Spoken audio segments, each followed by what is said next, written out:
22 waktu Indonesia Barat. Kita membersamai ruang dengar Anda di edisi Rabu 25 Desember 2024 ini dengan obat hati sebagai tema pilar yang harus ditegakkan dalam rumah tangga. Nah, untuk sahabat KIS yang ingin bertanya seputar rumah tangga, boleh sahabat KIS silakan bertanya langsung di dalam 812-625-1066. Kita sudah bersama Ustadz kita sahabat KIS, Ustadz Martua dari Munte SPD. Nah, kita akan hadirkan untuk Anda sahabat KIS selama 1 jam ini ceramah untuk membersamai ruang dengar Anda. Kita sapa dulu. Assalamualaikum Ustadz. Waalaikumsalam warahmatullahi wabarakatuh. Gimana kabarnya Ustadz? Sehat? Alhamdulillah sehat, luar biasa. Semoga kita semua sehat sahabat KIS, dan langsung saja kita ke tausiah pembuka untuk membersamai ruang dengar Anda. Silakan Ustadz. Ya, terima kasih. Assalamualaikum warahmatullahi wabarakatuh. Waalaikumsalam warahmatullahi wabarakatuh. Alhamdulillah. Alhamdulillahilladzi nahmaduhu wa nasta'inu wa nastaghfiruh. Wa na'udzu billahi min sururi anfusina wa sayyiati a'malina. May yahdihillahu fala mudhillalah wa may yudlilhu fala hadiyalah. Asyhadu an la ilaha illallah wahdahu la syarikalah wa asyhadu anna sayyidina Muhammadan abduhu wa rasuluh. Allahumma salli ala sayyidina Muhammad wa ala ali sayyidina Muhammad. Wa qala Allah ta'ala fil Qur'anil Karim, a'udzu billahi minasy syaithanir rajim. Bismillahirrahmanirrahim. Ar-rijalu qawwamuna 'alan nisa'i bima faddalallahu ba'dahum ala ba'di wa bima anfaqu min amwalihim fassalihat qanitat hafizat lil ghaibi bima hafizallahu ta'ala. Amma ba'd, pendengar sahabat obat hati yang dirahmati Allah Subhanahu wa ta'ala. Alhamdulillah, pada malam hari ini, yaitu pada malam Kamis di hari Rabu bertepatan pada tanggal 25 Desember tahun 2024, kita kembali bertemu di udara sebagaimana biasa dalam program Obat Hati di radio kesayangan kita, yaitu radio KIS FM 106,6 Kota Padang Sidimpuan. Mudah-mudahan seluruh pendengar kami yang dirahmati Allah dimanapun berada dalam keadaan sehat walafiat tanpa kekurangan satu apapun, dan senantiasa kita semua mendapatkan keberkahan daripada Allah Subhanahu wa ta'ala. Amin ya rabbal alamin. Pendengar obat hati yang dirahmati Allah Subhanahu wa ta'ala, sebagaimana tadi disampaikan oleh Mbak Alisa, bahwa tema kita pada malam hari ini yaitu seputar yang berjudul pilar yang harus ditegakkan di dalam rumah tangga. Pendengar obat hati yang dirahmati Allah Subhanahu wa ta'ala, berbicara tentang pilar yang harus ditegakkan di dalam sebuah rumah tangga, yang itu berarti bahwa yang dimaksud dengan pilar ialah sebuah tiang yang diibaratkan tiang itu adalah sebuah penyangga yang menyangga sebuah bangunan. Maka yang namanya pilar atau penyangga itu haruslah tentunya dalam kondisi yang terbaik. Tentunya pilar itu haruslah sangat kokoh dan kuat sekali, agar bangunan itu tidak rubuh dan runtuh. Maka haruslah pilar itu berdiri dengan kokoh. Bahkan bukan saja berdiri dengan kokoh, tetapi pilar itu juga harus mampu menopang dan menjadi tempat bersandar daripada sebuah bangunan itu. Oleh karena itu,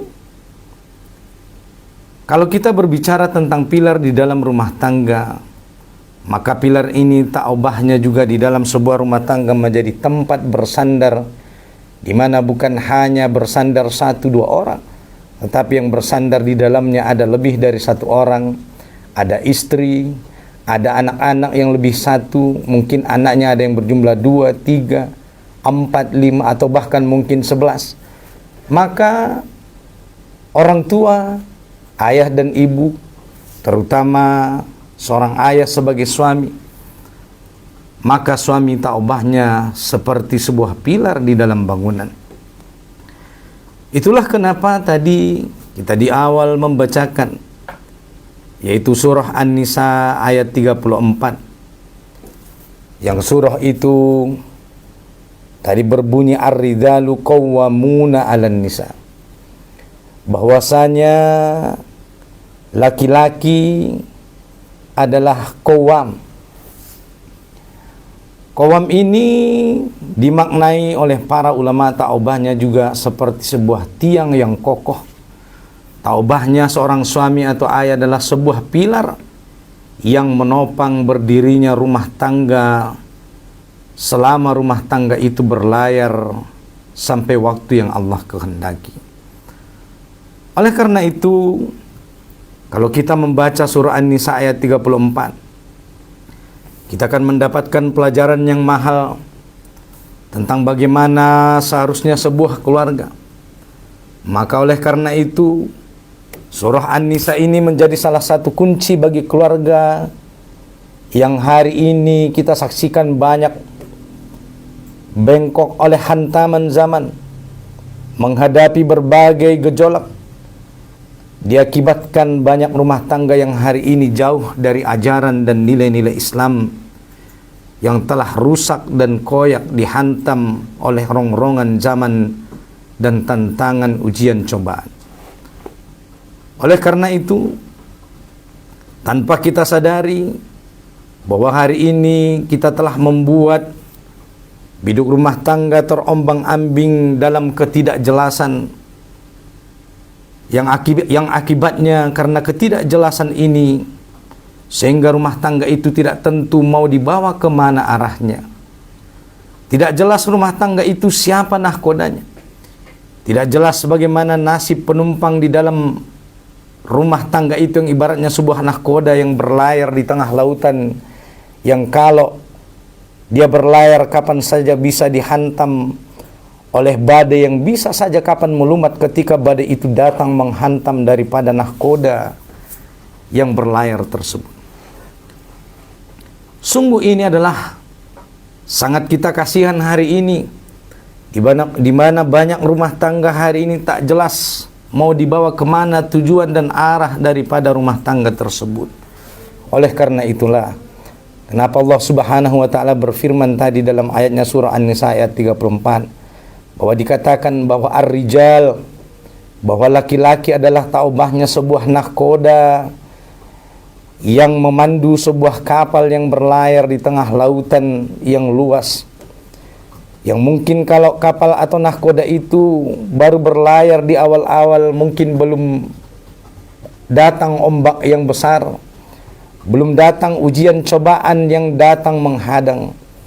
Tetapi begitu nahkoda rumah tangga itu berlayar, maka disinilah diuji seorang laki-laki yang bernama Qawwam, yaitu laki-laki yang akan menjadi penopang sekokoh tiang atau sekokoh pilar yang akan menjadi tempat bersandar dan bernaung bagi seluruh anggota keluarga yang bernama rumah tangga. Oleh karena itu, penting kita memahami bagaimana agar pilar itu bisa tegak di dalam rumah tangga seorang muslim.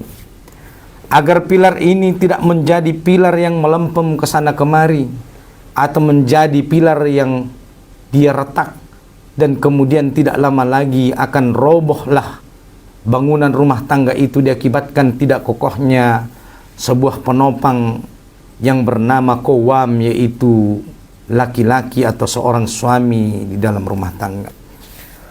Oleh karena itu, pendengar obat hati yang dirahmati Allah Subhanahu wa taala, dikatakan oleh Allah Subhanahu wa taala di dalam Quran surah An-Nisa ayat 34 bahwa seorang laki-laki itu akan menjadi pilar yang kokoh di dalam rumah tangga dengan dua syarat. Sebagaimana tadi disampaikan dalam ayat itu, ar-rijalu qawwamuna 'alan nisa bima faddalallahu ba'dahum 'ala ba'di. Yaitu pilar itu akan kokoh di dalam rumah tangga. Seorang ayah akan tetap menjadi pilar yang menopang rumah tangga selama dia dijadikan sebagai qawwam, selama dia dijadikan sebagai pemimpin panutan dan dialah pendidik di dalam rumah tangga yang bertanggung jawab menafkahi rumah tangga dan bahkan mengajari dan meluruskan apabila anggota daripada rumah tangga tersebut berada di dalam kebengkokan.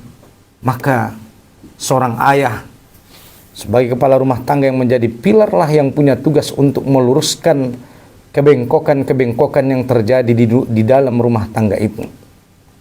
Termasuk seorang ayah atau suamilah yang bertugas untuk meluruskan seorang istri apabila dia menempuh jalan yang salah atau menempuh jalan yang bengkok.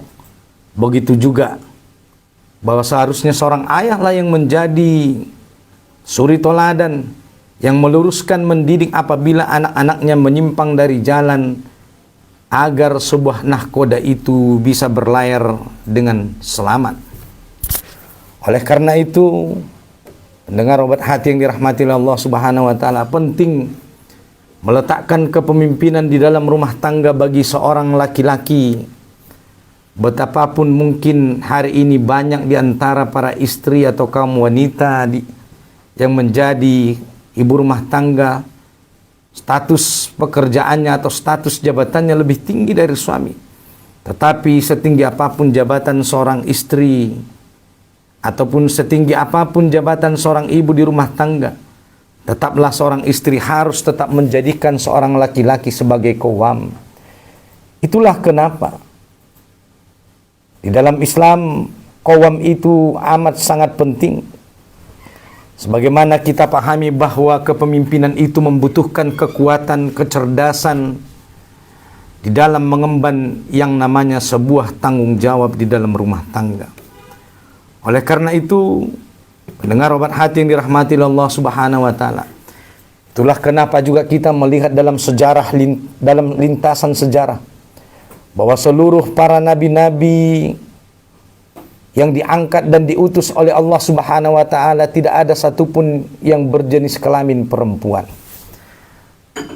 Itulah kenapa kalau ada pendengar yang dirahmati Allah bertanya, kenapa nabi-nabi itu tidak ada yang perempuan? Karena memang kepemimpinan itu membutuhkan sebuah kekuatan, membutuhkan sebuah kecerdasan akal, membutuhkan sebuah kekuatan untuk mengharungi sebuah perjuangan, dan kekuatan itu berada di pundak seorang laki-laki yang bernama Rijal. Itulah kenapa dikatakan oleh Rasulullah SAW, tidak akan beruntung suatu kaum yang apabila mereka mengangkat pemimpinnya dari kalangan kaum wanita. Karena memang kepemimpinan itu fitrahnya laki-laki, dan fitrahnya seorang ayah sebagai pendidik, yang bukan saja dia mengajarkan ilmu, tetapi dia juga harus menjadi contoh teladan yang utama bagi istri dan anak-anaknya di rumah tangga. Banyak rumah tangga hari ini kacau balau diakibatkan kepemimpinan atau pilar ini menjadi roboh karena kepemimpinan itu sudah beralih dari laki-laki kepada perempuan, sehingga rumah tangga hari ini menjadi berantakan. Kenapa? Karena seorang ayah tidak lagi punya harga diri di dalam rumah tangga, tidak lagi punya posisi yang dianggap penting dalam sebuah rumah tangga, sehingga retaklah rumah tangga itu diakibatkan hilangnya qawwam seorang laki-laki, seorang ayah di dalam rumah tangga. Oleh karena itu, betapapun hari ini rumah tangga kaum muslimin, maka perhatikanlah bahwa seorang ayah perlu diposisikan dan memposisikan dirinya sebagai pemimpin di dalam rumah tangga, karena beratnya beban rumah tangga itu hanya akan sanggup dipikul oleh fitrahnya laki-laki.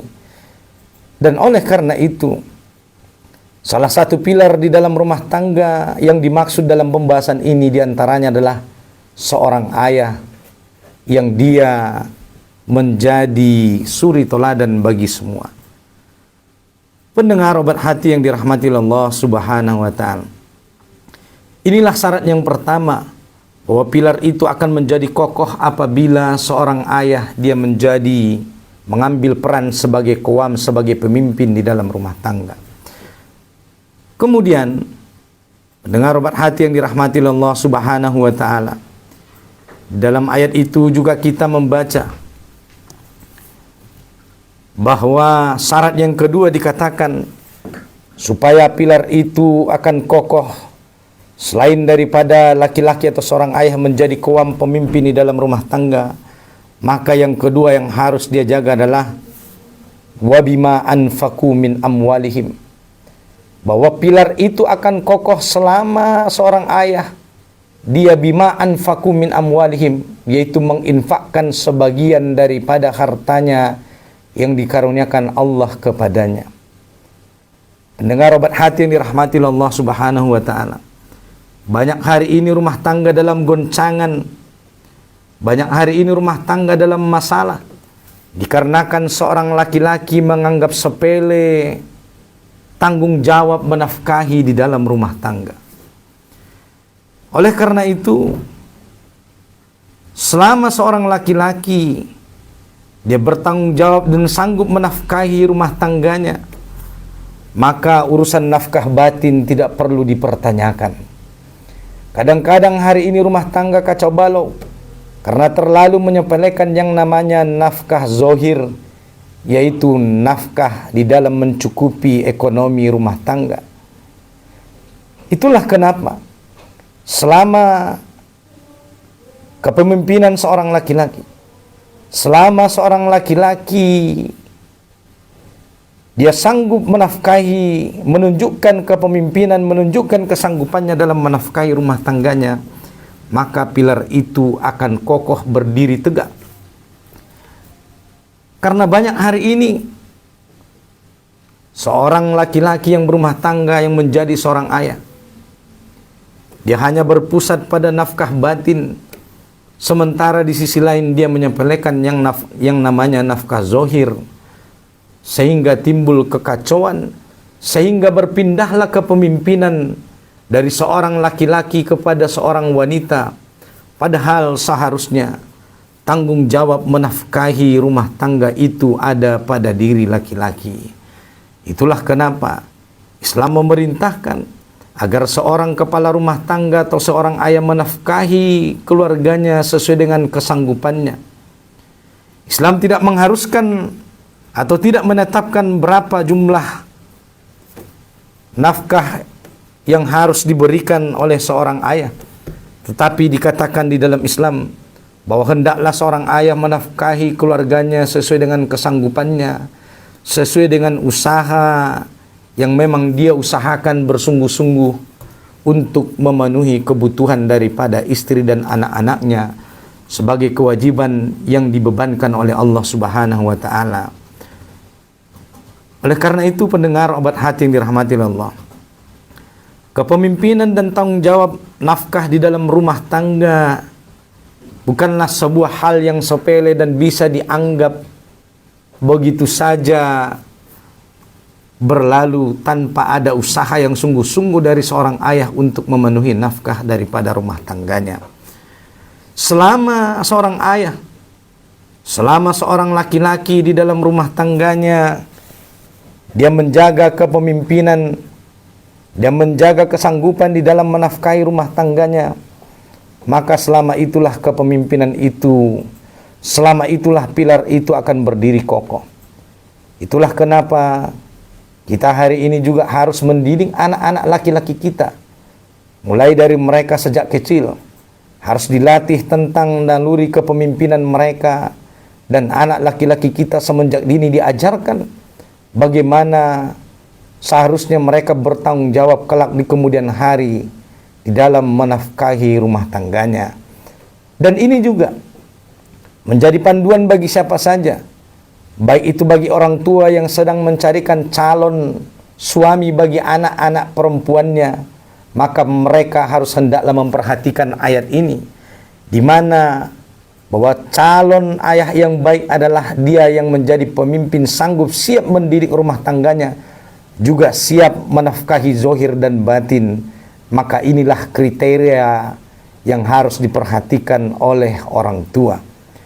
Bukan saja soal cocok rekeningnya, bukan saja soal cocok dia sanggup secara materi. Walaupun dia sanggup secara materi, tetapi banyak juga calon ayah atau laki-laki ini yang dia tidak punya ilmu di dalam mendidik rumah tangga. Dia tidak tahu bagaimana seharusnya menjadi seorang suami, bagaimana seharusnya menjadi seorang ayah. Padahal kita mengetahui bersama bahwa untuk mengerti sebuah mesin saja itu harus kuliah 5 tahun. Bagaimana dengan kehidupan rumah tangga yang dia menghasilkan bukan mesin tetapi adalah unsur terpenting di dalam peradaban, yaitu yang melahirkan yang namanya sosok manusia yang akan menjadi khalifah di muka bumi. Maka pernikahan di dalam sebuah rumah tangga, supaya rumah tangga itu kokoh, tidak cukup hanya bermodalkan cinta kepada pasangan kita. Oleh karena itu, supaya rumah tangga itu menjadi pilar yang kokoh, mestilah rumah tangga itu diilmui. Karena sebuah nahkoda yang berlayar membutuhkan kesiapan yang sangat matang dan dipersiapkan dari sekarang, bukan yang hanya dengan misalnya coba-coba atau dengan misalnya hanya berlalu begitu saja.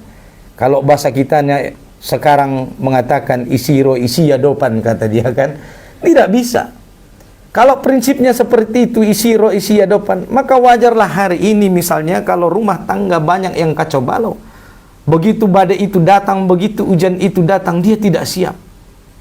Sehingga dengan mudahnya nahkoda itu atau sebuah kapal yang bernama rumah tangga itu retak hanya gara-gara masalah sepele, hanya gara-gara hal yang kadang-kadang mungkin tidak terlalu menjadi hal yang perlu dipersoalkan, tetapi justru menjadi persoalan yang besar di kemudian hari di dalam rumah tangga. Oleh karena itu juga, sebagai seorang ibu juga dijelaskan di dalam ayat ini bagaimana syarat bagi seorang wanita yang disebut wanita yang solehah. Maka dia mempunyai syarat, yaitu disebutkan dalam lanjutan ayat ini, fasolihat qanitan hafizat bima hafizallahu ta'ala.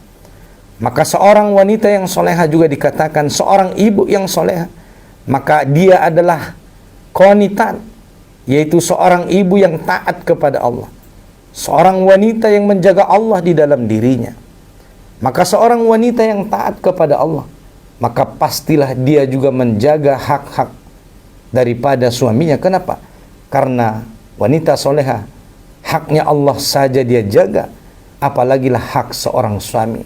Dan itu otomatis biasanya apabila seorang wanita yang soleha dia menjaga hak-haknya Allah, maka pasti dia tahu apa tugas dan tanggung jawabnya di dalam rumah tangga, yaitu menjaga hak-hak suaminya.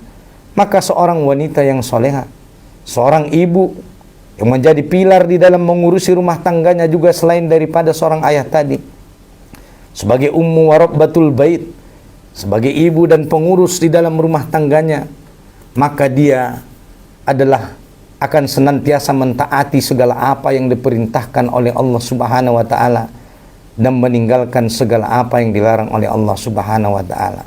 Itulah kenapa dikatakan fas-solihat.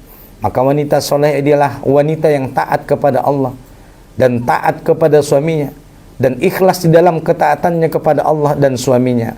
Maka itulah pilar yang kokoh yang akan menjaga keutuhan daripada rumah tangga, daripada keutuhan kasih sayang di antara ayah dan anak-anaknya, di antara ayah dan ibunya daripada anak-anaknya. Oleh karena itu, wanita yang soleha hendaklah dia mengikhlaskan ketaatan kepada Allah, hendaklah dia mengikhlaskan ketaatan terhadap taat kepada suaminya, kepada Allah Subhanahu wa taala. Sebab apa, pendengar yang dirahmati Allah, sebuah beban itu akan terasa ringan apabila kita ikhlas di dalam menjalankannya. Coba kalau begitu beratnya tugas di dalam rumah tangga itu, kalau kita tidak dengan niat yang ikhlas, pasti yang ada kalau bahasa kitanya adalah selalu mengupet, selalu merasa capek. Kenapa? Karena tugas-tugas berat itu akan terasa menjadi beban karena tidak adanya keikhlasan. Walaupun mungkin cukup secara materi dalam rumah tangga itu, tetapi kalau tidak ada keikhlasan di dalam mengharap ridho Allah, maka yang ada hanyalah kekecewaan dan kekecewaan. Sehingga kekecewaan itu nanti kalau menumpuk, maka akan menjadi bom waktu yang bisa kapan saja kekecewaan itu membuat pilar dan nahkoda itu berantakan, berkeping-keping. Begitu juga seorang ayah sebagai pilar pemimpin di dalam rumah tangga. Harusnya dia mengharapkan keikhlasan dan hanya mengharap ridho Allah Subhanahu wa taala. Sebab apa? Sebab betapa banyak sering hari ini rumah tangga kacau balau disebabkan seorang istri yang dia kecewa kepada suaminya. Ternyata apa yang diharapkan kepada suaminya setelah berumah tangga, setelah menikah, ternyata jauh dari apa yang diharapkan. Maka hendaklah seorang istri, dia hanya berharap kepada ridho Allah Subhanahu wa taala, tidak berharap kepada ridho makhluknya. Karena kalau kita berharap karena makhluk, pastilah kita akan menemukan yang namanya banyak kekecewaan. Tapi kalau kita berharap kepada Allah Subhanahu wa taala, zat yang maha sempurna, maka insya Allah Allah tidak akan menyanyiakan hamba-hambanya yang berharap kepadanya dan hanya memohon keriduan daripada Allah Subhanahu wa taala. Itulah kenapa seorang suami, ayah, seorang istri ataupun ibu perlu mereka mengikhlaskan niat di dalam menjalani yang namanya bahtera rumah tangga, agar tidak ada yang namanya saling tuntut menuntut, agar tidak ada yang namanya kekecewaan. Dan andainya pun ada kekecewaan yang tidak sesuai dengan apa yang diharapkan, tentulah ini bisa terobati. Kenapa? Karena kita hanya mengharap ridho Allah Subhanahu wa taala, bukan mengharap ridho seorang istri, bukan mengharap ridho makhluk, tetapi hanya mengharap kepada ridho daripada yang maha sempurna. Dan tentunya pendengar obat hati yang dirahmati oleh Allah, dan ridho seorang istri adalah tentunya pada ridho suaminya. Dan itulah kenapa dikatakan oleh Rasulullah SAW, untuk utuhnya sebuah rumah tangga, pilar yang kedua yaitu seorang istri perlu memikirkan dan mengetahui apakah suaminya sudah ridho kepadanya atau tidak. Karena Rasulullah pernah bertemu dengan seorang wanita dan bertanya, apakah engkau mempunyai seorang suami? Maka wanita itu menjawab, iya wahai Rasulullah. Maka Rasulullah pun berkata, maka perhatikanlah posisimu di hadapan suamimu, karena suamimu adalah surgamu atau nerakamu. Maka oleh karena itu, ridhonya seorang istri ada pada ridho suaminya. Maka insya Allah, selama seorang istri memenuhi hak-hak Allah, maka insya Allah dia akan juga dengan otomatis pasti memenuhi hak-hak suaminya. Dan begitu juga seorang suami sebagai pilar. Selama dia menjaga kepemimpinannya, selama seorang suami diposisikan sebagai pemimpin di dalam rumah tangganya, maka insya Allah rumah tangga itu akan berjalan sebagaimana mestinya. Dan begitu juga selama seorang suami atau ayah, dia menunjukkan kesanggupannya dan kewajibannya di dalam menafkahi rumah tangganya, maka insya Allah rumah tangga itu akan menjadi rumah tangga yang berdiri kokoh sekokoh pilar. Oleh karena itu, terakhir, hendaklah suami istri senantiasa bertakwa di hadapan Allah Subhanahu wa taala kapanpun dan dimanapun. Karena suami istri sangat dibutuhkan kehadirannya 24 jam kapanpun dan dimanapun oleh anak-anaknya di dalam rumah tangga. Dan hendaklah juga seorang suami sebagai pemimpin, sebagai qawam, dia senantiasa bertakwa kepada Allah dan merasa takut. Kenapa? Kalau dia nanti tidak berbuat adil, kalau dia nanti menyanyiakan rumah tangganya, amanah yang diberikan oleh Allah Subhanahu wa taala, maka ini nanti akan ditanya oleh Allah Subhanahu wa taala. Seorang suami akan ditanya oleh Allah kelak atas kepemimpinannya di dalam rumah tangganya. Begitu juga seorang istri akan ditanya oleh Allah kelak bagaimana dia mengurusi rumah tangganya. Maka hendaklah seorang suami dan istri senantiasa bertakwa, merasa takut kepada Allah Subhanahu wa taala, bahwa semua kita akan dimintai pertanggungjawaban.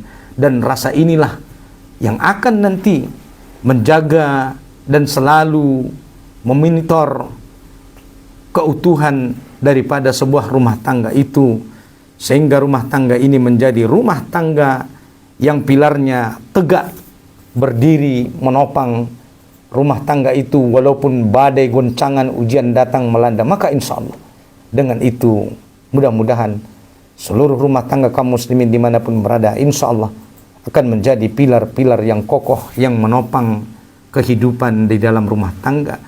Yang apabila sebuah rumah tangga kaum muslimin itu adalah kokoh, maka ini juga akan menunjukkan menjadi sebuah negara itu kokoh bangunannya dikarenakan kokohnya bangunan rumah tangga kaum muslimin dimanapun berada. Insya Allah dengan kita senantiasa mentaati, tahu tugas dan tanggung jawab, tahu apa yang diperintahkan oleh Allah dan dilarang oleh Allah, dan kita menaatinya, maka insya Allah kita semua akan selamat di dunia sampai nanti juga ke negeri akhirat yang abadi dan bisa mempertanggungjawabkan segala kepemimpinan di hadapan Allah Subhanahu wa taala. Mudah-mudahan ini bisa bermanfaat bagi kita semua. Barakallahu fikum. Demikian. Assalamualaikum warahmatullahi wabarakatuh.